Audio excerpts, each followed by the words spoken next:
Janet and I celebrated 12 years of marriage, having been sweethearts since the age of 10. Opting out of college, I landed an entry-level job as a draftsman at Desmond Engineering right after high school.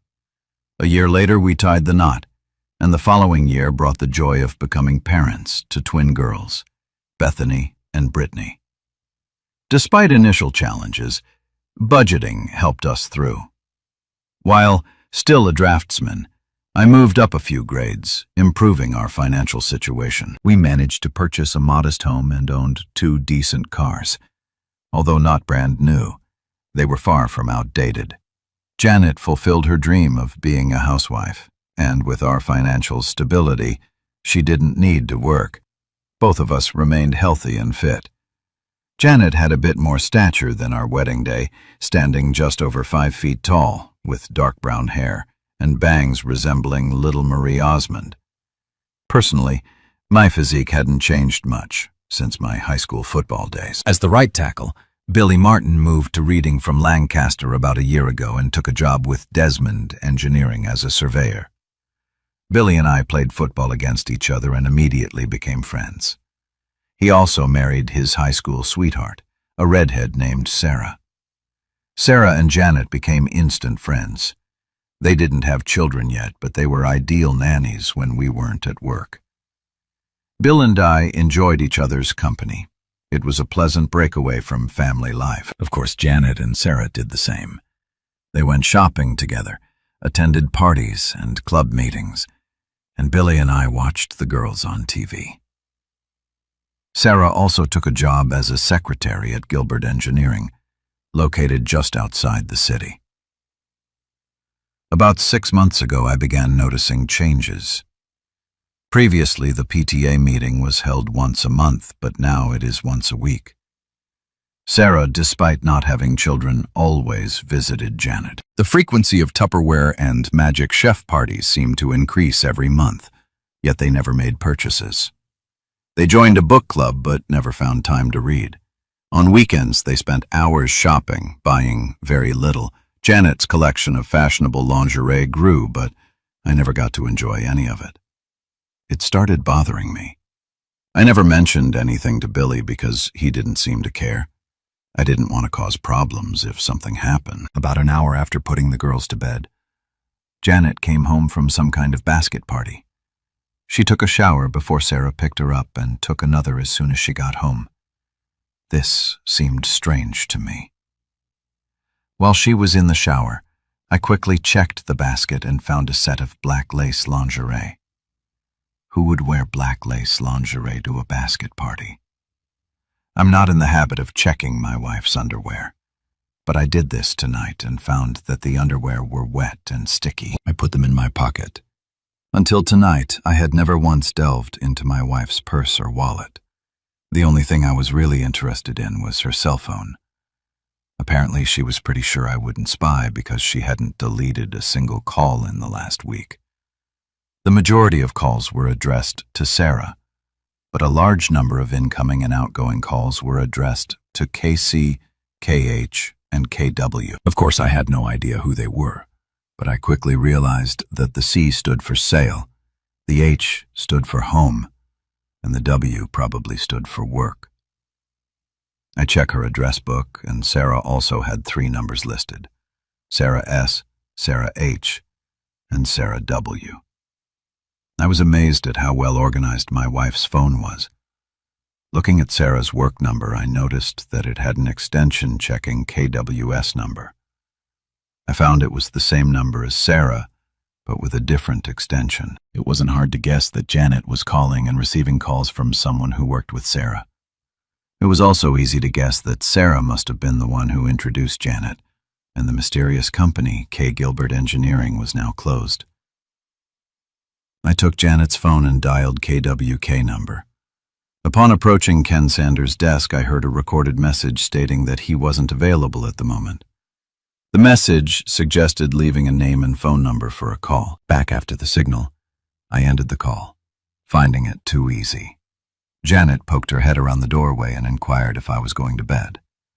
I responded that I was almost done with the book and would get up. One finished, acknowledging the possibility of falling asleep on the sofa. It was my intention to sleep on the couch. It was a restless night. I kept trying to figure out what I did wrong or what I could have done differently. It was a terrible waste of time and mental effort. Every time I redirected my thoughts to what I should do, they kept coming back to what I should do. I kept looking at the clock and it didn't move. All I knew for sure was that I was not going to take any blame for what happened or what was going to happen. I woke up to the sounds of my two little angels cooking breakfast. Janet encouraged them to take care of themselves rather than wait. The idea was good, and it appeared to be effective while stretching and scratching myself. My wife entered the room and mentioned that I should hurry up or I'd be late for work. I assured her it wasn't a problem as I wasn't going to work that day. When she questioned why, I explained it was due to too many personal problems. With a yawn, I headed towards the bathroom, realizing I needed a shower upon my return. Janet seemed a bit puzzled, as the girls had already left for school. I grabbed a cup of coffee and sat at the table opposite my wife, who looked at me hesitantly, as if anticipating something, but uncertain about what. I straightforwardly requested her to share details about her novel, sensing she might not readily open up and share her thoughts. In response, she asked if my downcast mood was due to suspicions of her being unfaithful. I confirmed my concerns and pressed her to discuss the novel. Despite being married for 12 years, she questioned why I would entertain such thoughts. I insisted on discussing her novel, citing my work commitments for the day and a refusal to engage in games. My wife, with affection, let out an exasperated sigh and leaned in, reassuring me that there was no romance in her novel. I sarcastically acknowledged her honesty but expressed my inability to appreciate it. At the moment, she leaned back sipping her coffee as if she had taken control of the situation. I then asked if she could answer a few simple questions, to which she agreed. I inquired about her frequent attendance at PTA meetings every week, despite the PTA secretary stating they only held monthly meetings and she hadn't attended one in 6 months. In response, she expressed confusion and a bit less sassiness, claiming she didn't understand what I was implying. I pointed out that she and Sarah attended non-existent PTA meetings every Tuesday and questioned why she would lie about such a matter. Janet took some time to reflect on the question and eventually found an answer. She apologized, explaining that on Tuesday nights, she and Sarah went to Rosie's Cantina for ladies' night to enjoy 2-for-1 margaritas. They hadn't informed me. To avoid any misunderstandings, considering Billy and me, she admitted it was a mistake and promised to inform us from now on. I remained skeptical, stating that I would verify her explanation. I suggested Sarah might support her, but I questioned what the people at Rosie might say. In response, she emphasized that I was making a big deal out of it. She then shifted the focus, asking about my behavior at little Tupperware parties, questioning why I took a shower before leaving and another upon returning home. I explained that it was to eliminate the smell of smoke from my hair, as many women smoked at those gatherings. She continued probing, asking why I wore fancy underwear to those parties but not for her, unless it was a special occasion. I admitted not having a good answer, stating that I just wanted to feel dressed up when going out.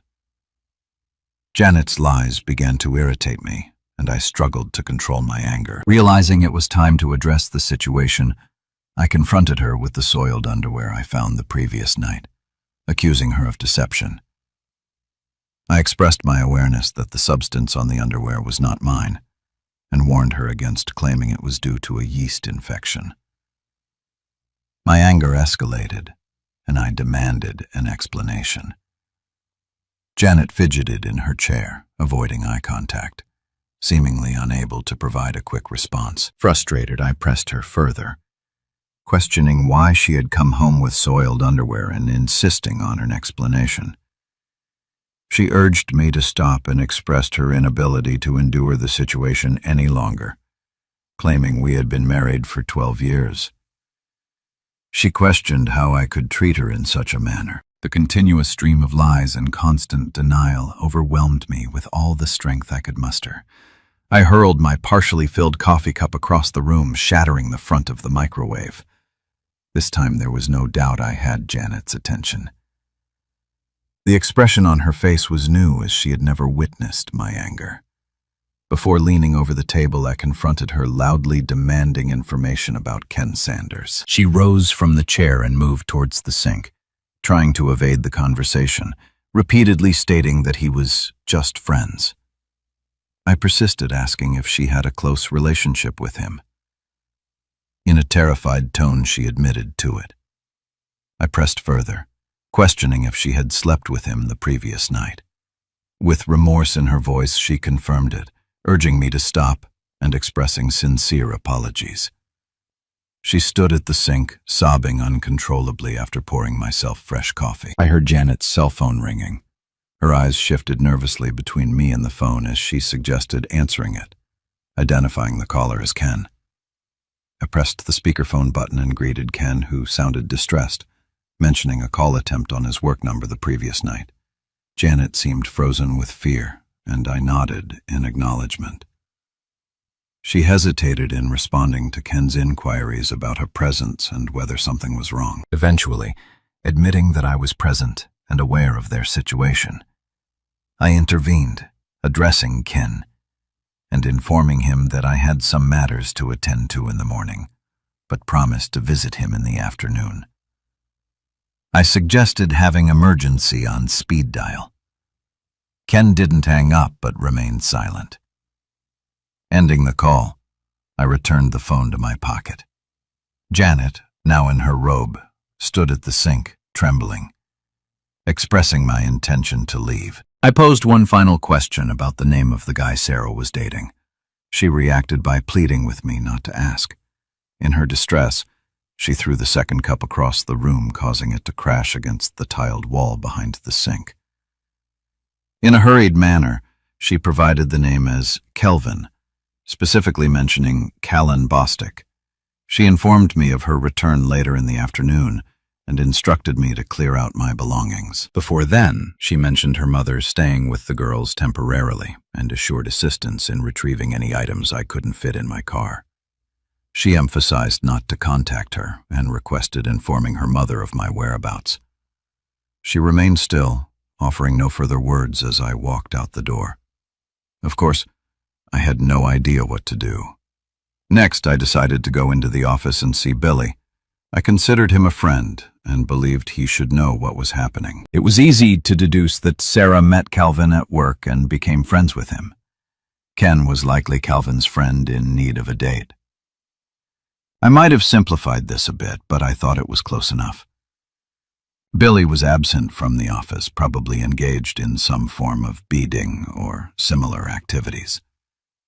I called him on his cell phone and shared the distressing news about Janet and Sarah having boyfriends, revealing that the supposed meetings and Tupperware parties were actually social gatherings. He questioned the credibility of the information and found it hard to believe.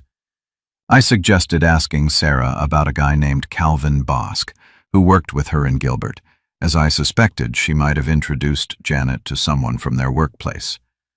Billy expressed disbelief upon learning about Cal and Bosk, as they had graduated together. I also mentioned a guy named Ken Sanders, describing him as a tall, skinny individual. I shared my belief that Janet would likely warn Sarah soon, as she had given me various excuses before finally confessing. After our conversation, I went to HR to request a short leave, finding it impossible to focus on work. It took only 10 minutes to transfer my tasks to another draftsman. Meanwhile, Janet's cell phone rang, displaying Sarah's name on the call ID. I answered the call pretending to be Janet and inquired about the situation. Sarah apologized, thinking she was calling Janet, and mentioned that Billy had received information at the office. Expressing my anger and disgust, I asked Sarah to clarify what someone had said to Billy.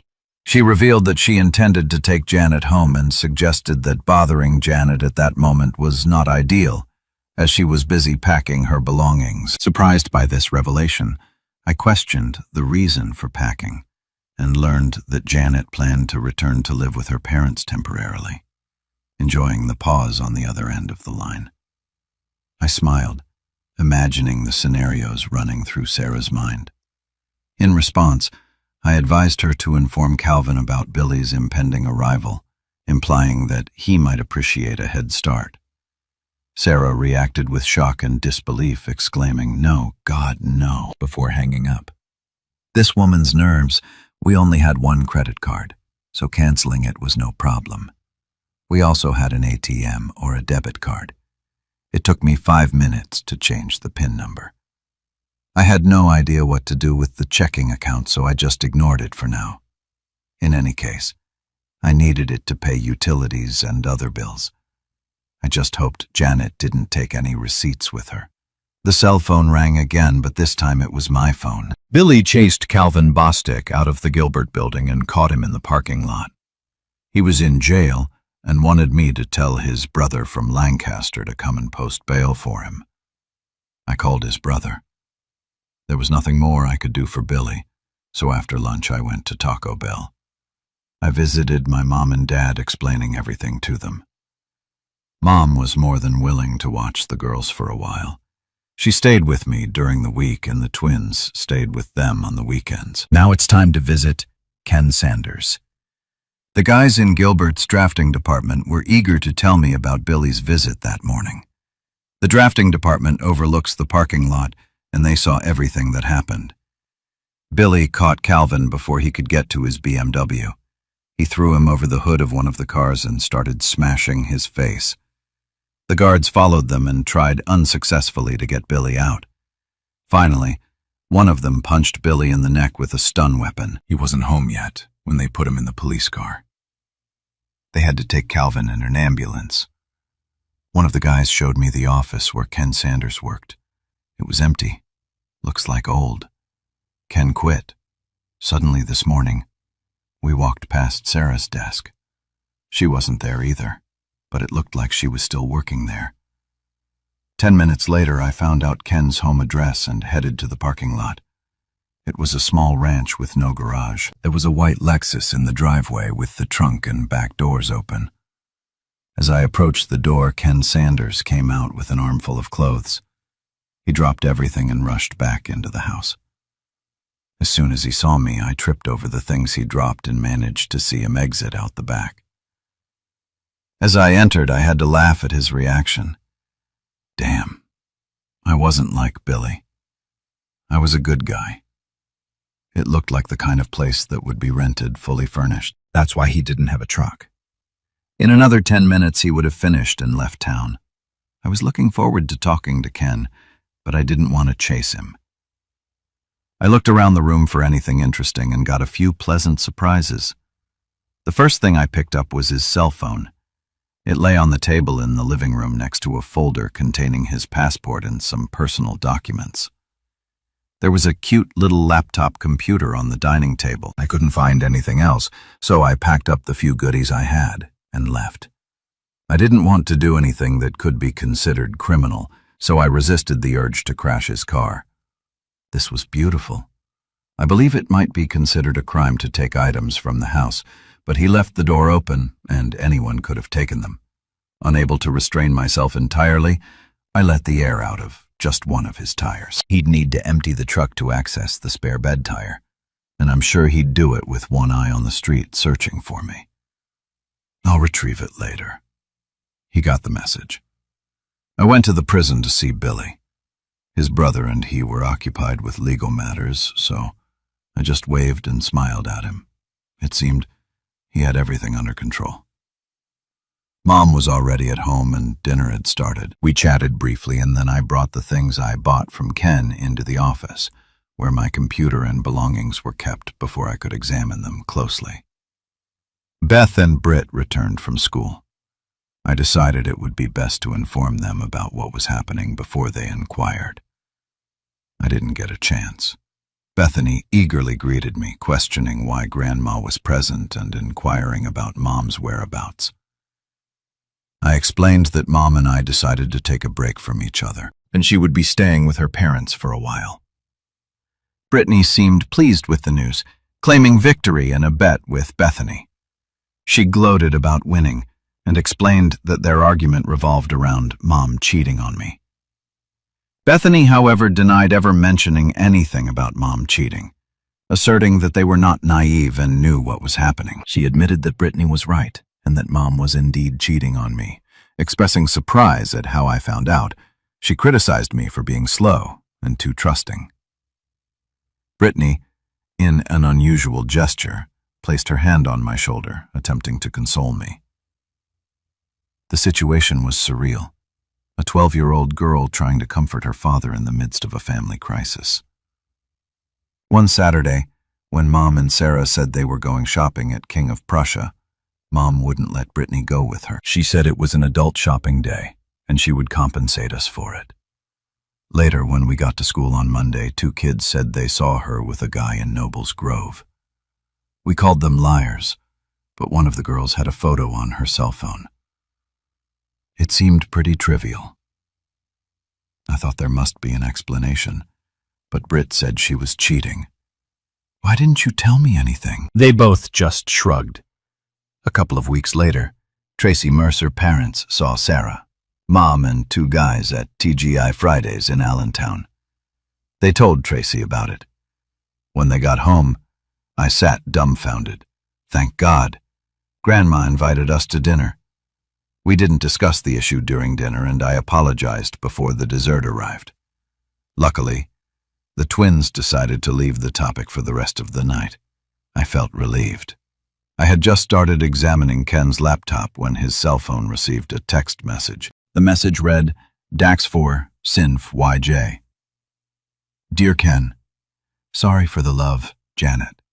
While I'm not the best at texting, I easily deciphered this message. It was sent from Sarah's cell phone, indicating that Sarah and Janet were together.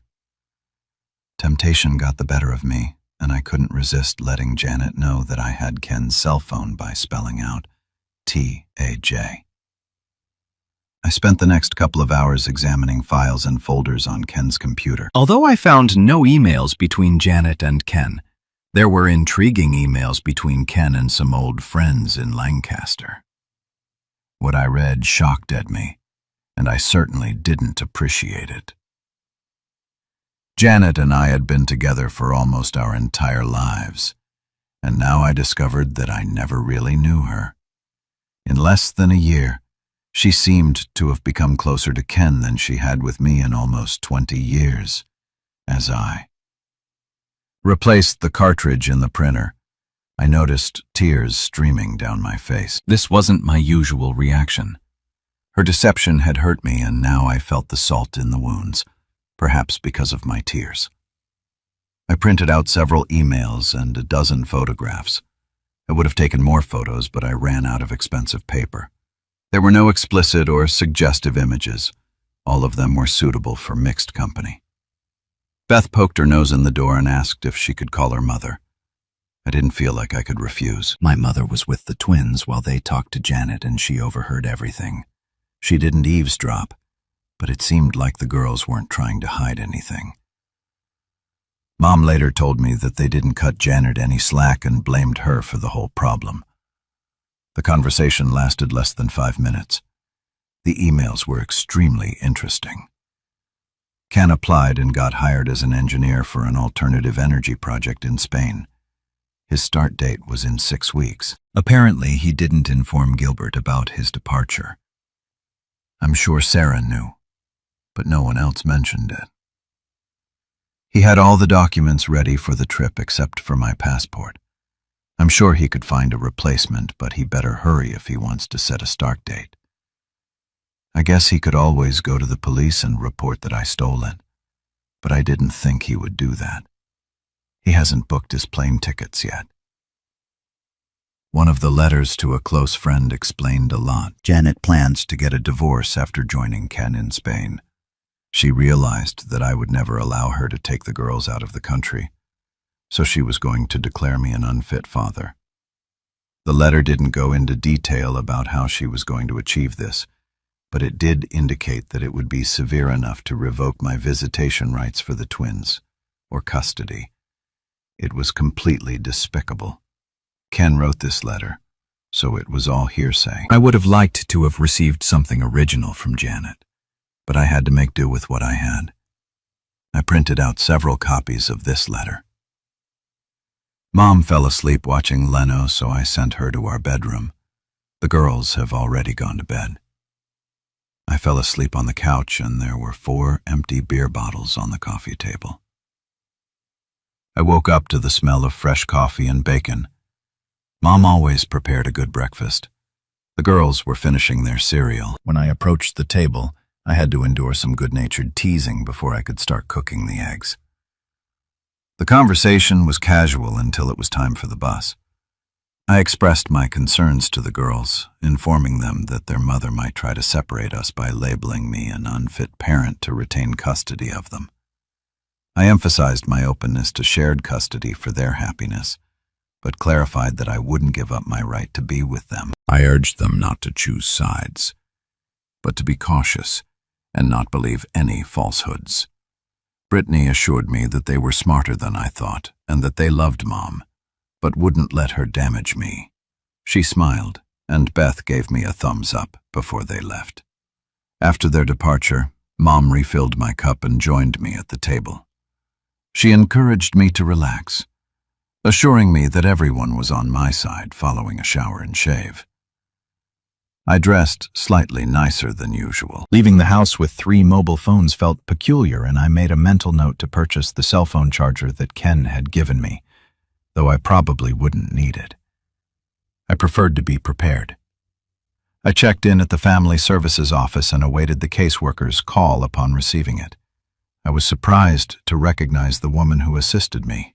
Jod Mitchell, whom I hadn't seen in over 10 years, greeted me with a remark about our shared past in high school. She remembered me from those years, when she was part of the goth group that stuck together, facing ostracization, particularly from athletes like me. Though she looked normal, now I couldn't forget her pink hair, black lipstick, and dark eye makeup. The sign on her desk read, J. Mitchell, indicating she likely hadn't married 12 years ago. I could understand it, but today she looked normal. "John, what can I do for you?" Her question interrupted my train of thought. I stuttered a bit and acknowledged Jody's appearance, to which she chuckled at my awkwardness. I apologized if my words had been embarrassing, and she reassured me to relax. She shared that halfway through college, she realized she could face the world authentically without a false facade. Jody mentioned she had been what I might call normal for almost a decade now, feeling much more comfortable this way. However, she acknowledged sounding patronizing at times and apologized for her difficulty in keeping her foot away from her mouth. Moving on, I asked Jod if there were any files or reports on me. She confirmed there was nothing under my name or Janet's, indicating that it seemed we were providing for our children rather than mistreating them. I affirmed having 12-year-old twin girls, Bethany and Brittany. Shifting the conversation to the main issue, I explained that my wife planned to leave me and take the girls with her. Jody acknowledged the commonality of such situations and inquired if there was a specific reason for her actions. I pointed out that there were no supporting documents or accusations in their records expressing concerns about potential setups. Jody explained that their computer not showing anything didn't mean I was in the clear. She suggested my wife might be gathering information like medical records or police reports before reporting to their office. In response to my skepticism about being set up, Jod clarified that she wasn't saying I couldn't win. She questioned why I thought my wife would take such actions.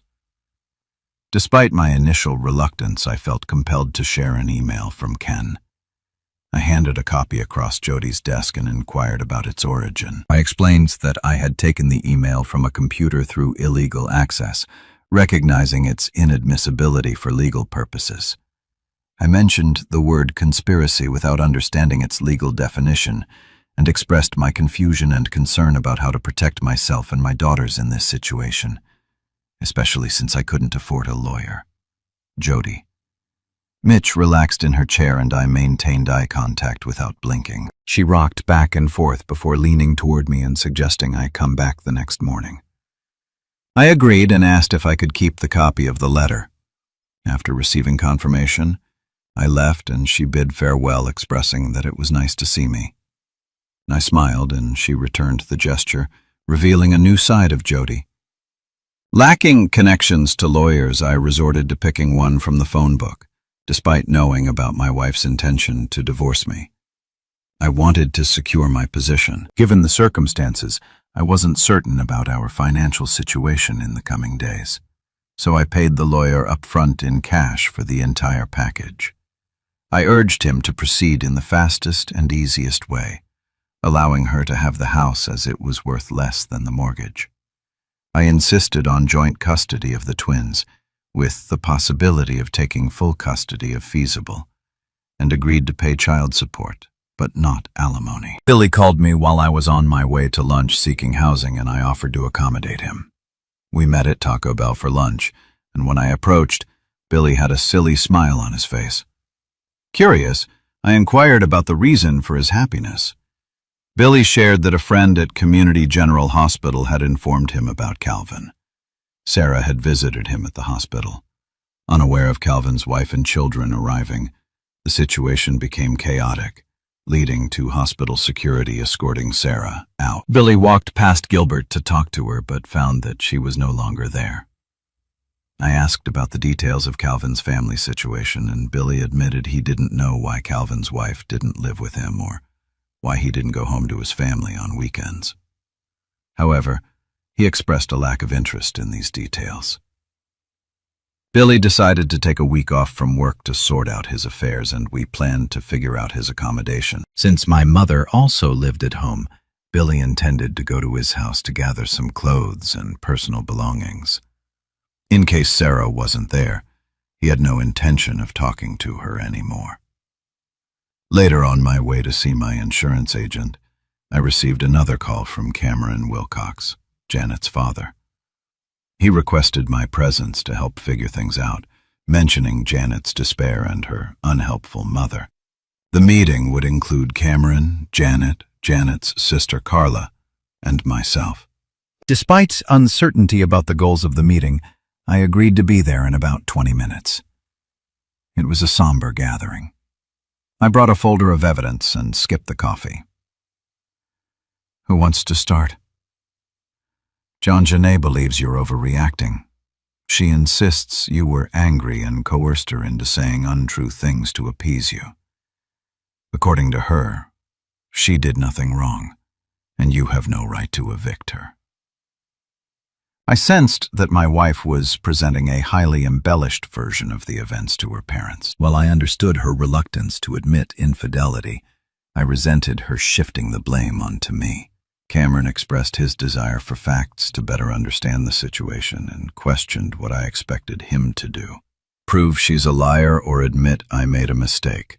I explained that Janet claimed not to have a boyfriend, but just shared a few drinks with friends from Sarah's workplace. Interpreting it differently, I pointed out that she had over 80 phone conversations with this friend in the last month and asked about the frequency of calls to Cameron and her mother.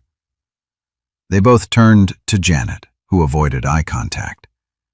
I raised the issue of Ken's cell phone, and when no one spoke, I asked Carla to read a text message sent to Ken right after I asked Janet to leave the message, apologized for the trouble, and expressed love. Janet covered her face with her hands, and Cameron shook his head slowly. I shared photos from an outing Janet and Sarah claimed was at the King of Prussia Mall, but was actually at Nebel Grove. Cameron questioned Janet about the hand-holding in the photos, suggesting that Ken was more than just a friend. Tears flowed slowly. As this unexpected outcome unfolded, I presented more photos indicating that they were taken at Olive Garden and Red Lobster. I mentioned the stains on Janet's underwear, but decided not to discuss them at that moment. Cameron apologized for calling me in for such a situation, expressed his upset at being tricked, and shook my hand as I left. Janet left the room sobbing like a child, and there was no discussion about the stains on her underwear. At that time, Cameron assured me that the situation wouldn't be ignored. Upon returning home, Mom and Billy had already set up a fold-out bed in the living room. It wasn't a hallway, just a small extra room where I kept my computer. Billy had a pile of extra clothes in the corner that he had taken from home. Sarah wasn't home when he arrived. The most interesting thing awaiting me was the mail, but in fact it wasn't waiting for me. It was for Janet. A beautiful official envelope from the passport department. I knew I shouldn't open it, but I couldn't help myself. It was, of course, a passport. More precisely, a family passport. The photo featured Janet and the two girls. I remember the girls mentioning getting their picture taken, but I never imagined it was for that purpose. Of course, my passport wasn't in the envelope. I immediately called Cameron and asked him to inform Janet that the goods had arrived. If she needed a passport, all she had to do was send Ken home to pick it up. I would only give it to Ken. I was usually at work when the letter arrived. I would never have known she received it. Cameron informed me they had asked Janet to find another place to live and they had no idea where she was going. They seemed a little angry with their daughter. He promised to inform her about the passport. The dinner conversation mainly revolved around the girls. Bethany, with a shy smile, mentioned that a woman from Family Services named Jody had visited their school and talked to both of them together. They missed gym and geography due to the lengthy conversation. Beth and Britt expressed that Jod seemed to like me, though it was from a 1-hour talk. Carla interrupted dinner with a phone call wanting to talk. We met at McDonald's where she explained Janet's situation. Carla expressed doubts about my ability to answer questions, to which I agreed. She began by blaming Sarah for everything, describing Sarah's affair with Billy as thrilling and romantic in Janet's eyes. Janet claimed to have had a life with me that was only loving and reliable, lacking excitement and romance. Janet got involved with Ken Sanders when he joined Gilbert, while Sarah and Calvin had love-making moments. Janet and Ken were left alone, leading to a full-blown affair. She couldn't or wouldn't end it, as Ken captivated her with tales of his endeavors and proposed a trip to Spain, which she eagerly accepted. The major dilemma for Janet wasn't leaving me, but leaving the girls. She was aware that I would never allow her to take them abroad, so she planned to find a way to make me look bad. Carla explained that after talking with the girls, Janet realized they were closer to me than to her. As a result, she decided not to pursue custody. If I agreed to a divorce without any conditions, I agreed to proceed without contesting it. Carla then mentioned that Janet would like to get her passport and asked if I had it with me. This raised suspicions about Janet's intentions, and I suspected she might still have hopes of taking the girls with her. The family passport played a crucial role in the deal. Carla, my coffee is cold. I'm going to go home and take a hot shower. Do not call me anymore, John. What the hell is wrong? How did I make you angry? You know damn well what you did. Do you two really think I'm that stupid? Go back to your sister and tell her there is no way she can have my daughters. Since you decided to do it, help her. I'll have to ask you never to talk to my girls again. Carla was talking on her cell phone as I left Mickey D's. I can only guess who she called. I arrived at the Family Services office before it opened. You couldn't stay away from me, could you? Jody walked into the office with a big smile on her face and a Starbucks cup in her hand. She motioned for me to sit down and apologized for not having more coffee. I think you know that I talked to your daughters yesterday. I nodded and smiled. For some reason, I was a little tongue-tied, out of my element. I remembered that the same thing happened the last time I talked to her. Since I was with Janet my whole life, I never had the opportunity to develop any social skills with other women. looks like I've paid for it. Now. Is something wrong, John? Apart from that, no. I wasn't trying to be smart. I just couldn't formulate the words. I'm so sorry, John. I think I'd better leave. I'm not aware of all this morning. I'll call you later. Before you go, I would like you to know that I am getting a restraining order against your wife. I can't stop her from seeing or being with the girls, but I can stop her from taking them out of state or denying you access to them. It will be delivered to her before noon. This brought a big smile to my face, but I left the office anyway. I headed to the nearest Starbucks. This coffee definitely smelled good. Until today, everything was under control. Now I felt disheartened and bewildered. I drove around aimlessly for a while before heading home. Billy informed me that Sarah had relocated to her parents' house near AFA, so he was only returning to his place until he could sell or rent it out. He spent the morning at the bank, the insurance company, and the law office, hoping to secure some money from Gilbert. Unfortunately, they had no company policy against fraternization, making his efforts an uphill battle, as his lawyer explained. Passing by the hospital, he discovered Calvin was being discharged. Calvin's wife, in the process of completing her discharge paperwork, intercepted Billy, expressing her gratitude for his assistance and explaining her attempt to persuade Calvin to drop the charges. Surprisingly, she had been trying to mend the situation with Calvin for several years without success. After Billy left, I sat on the porch nursing a beer. Mom brought me a meatloaf sandwich and joined me in silence, sharing the beer. She mentioned that Dad would come for dinner and stay the night. When Jody Mitchell arrived, Mom retreated into the house. Jody sat beside me, declining the cold beer I offered. We sat in silence for a few moments before she spoke. I served Janet's papers about an hour ago. She was quite upset, by the way. Staying with her sister, I finished the long neck I was holding. It may seem good, but why do I feel so bad in such situations? There's nothing good, John, just less bad. I pulled out another beer, hesitated, and returned it to the refrigerator. Could you come in and explain all this to the girls? I get along with them, but no matter how carefully I phrase it, it might sound like I'm blaming their mother. I fear it could push them away. How about 7 tonight? I nodded, and she stood up, walking to her car halfway there. She looked back, a positive sign, and I smiled. She smiled back. Jode visited that evening and spent considerable time with Beth and Britt. Billy and I busied ourselves searching his house, removing anything that belonged to or reminded him of Sarah. Jode began frequenting our house several times a week, spending as much time with my mom as with the girls. I noticed she was avoiding me while this suited me. I was curious. One evening, after the girls had gone to bed, she sat beside me. I felt the need to talk to her, but she initiated the conversation. She asked if I had any wine, preferably with a cork. I explained that I had wine, but they all had screw caps. She found it amusing and requested something red, so I poured a bottle into a container that resembled more of a jug. As we drank, I gathered the courage to discuss the girls' well-being during her visits.